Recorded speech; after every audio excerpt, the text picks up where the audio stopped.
Hello figure enthusiasts and welcome to Scaled Affairs, where I will take a closer look on scale figures, price figures and Nendoroids alike. Today's figure is Pulchra's 1-7 childhood version of Raphtalia from last year's anime sensation The Rising of the Shield Hero. Our little half raccoon comes to you in a beautiful designed window box. The medieval design of the box is not only on the outside but also on the inside. Neat little detail, but also pretty unnecessary because you might only see it once when you took her out of the box. The blister of this figure is pretty standard, with the base and the dagger stored detached, but it also has this head hole in it so that you can better see her face when the figure is still boxed. I like when companies do this because then you can spot paint job defects more easily. Raphtalia is very easy to assemble, and when you take her out of the blister you will immediately notice that for her relatively small height she feels very heavy and valuable. Because of her pose and the fact that it's a childhood version of this character, the figure might has the same height as your typical upright standing adult 1-8 figure, but if you take a closer look at her head you will see that the scale is indeed correct. On the right side I summarized some of the figure's key details. Despite of best girl status and the hype the series was generating when it aired,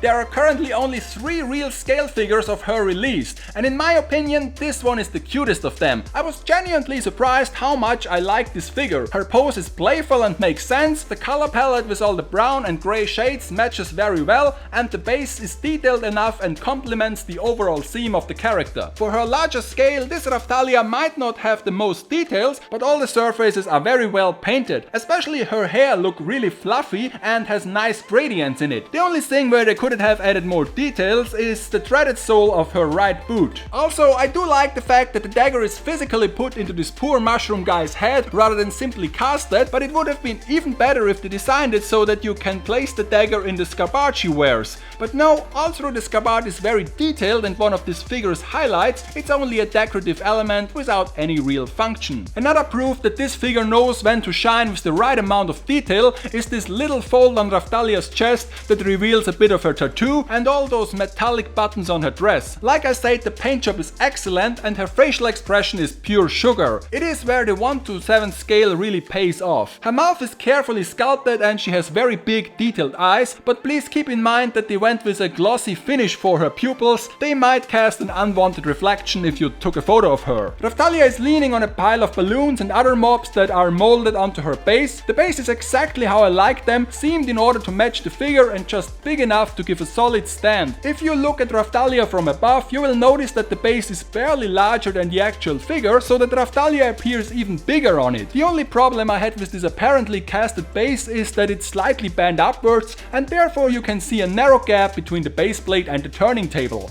All in all, this is a fantastic figure for a great price that has a nice theme, great paint job, and because of the size, the base will fit in almost all spaces. If you're a fan of the series, you might not have a lot of figures to collect yet, but I would highly suggest that you start with this one first. Next time, I will review the very first Nendoroid on this show. It's number 1117, Millim, from the time I got reincarnated as a slime. Until then, take care and keep collecting those gorgeous figures.